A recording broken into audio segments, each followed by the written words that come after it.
अरे दादा थांब थांब थांब. अरे हळूहळू ते इतकं धावायला काय झालं? अरे दादा मी सर्वकडे शोधले पण मला मिळतच नाहीये. अरे पण काय मिळत नाही? माती किल्ला बनवायला सर्वकडे शोधते ते सर्वकडे कॉन्क्रीट टाईल्स आणि बाजूंच्या काकांकडे पण विचारलं पण काका सांगतात की तुमच्या डोक्याची दगड वापरा म्हणून. हा, असे बोलले का काका? दादा आता मी काय करू मला किल्ला पण बनवायचा आहे.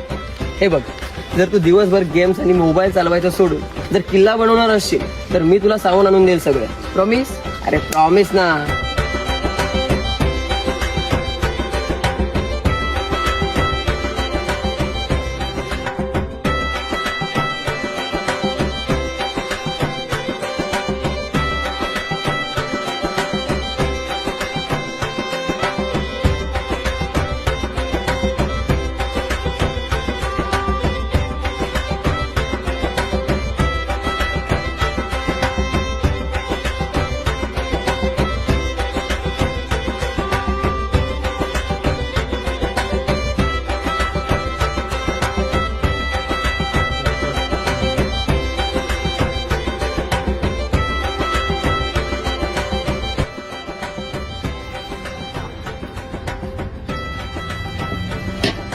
काय रे, बनवलात का किल्ला?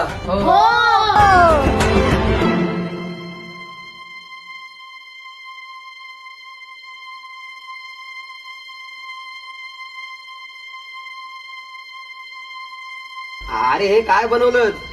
अरे असा नसतो किल्ला. अरे अरे असं नसतो हा किल्ला. ही कचरा, हे प्लॅस्टिकचे तुकडे, हे काचा. अरे असं नसतं काही. दादा आम्ही ज्या किल्ल्यावर गेलो होतो तर किल्ला असंच होता हो की नाही रे? म्हणून आम्ही असं बनवलं. यात यांची तरी काय चूक आहे? छत्रपती शिवाजी महाराजांच्या गड किल्ल्यांची आज जी अवस्था झाली आहे त्यामुळे पुढच्या पिढीला हेच वाटणार की आपल्या शिवरायांनी असेच किल्ले बांधले होते. नाही, आता वेळ आली आहे आपल्यातल्या मावळ्याला जाग करण्याची आणि शिवरायांचं वैभव जपण्याची. चला महाराष्ट्राचं वैभव परत आणूया.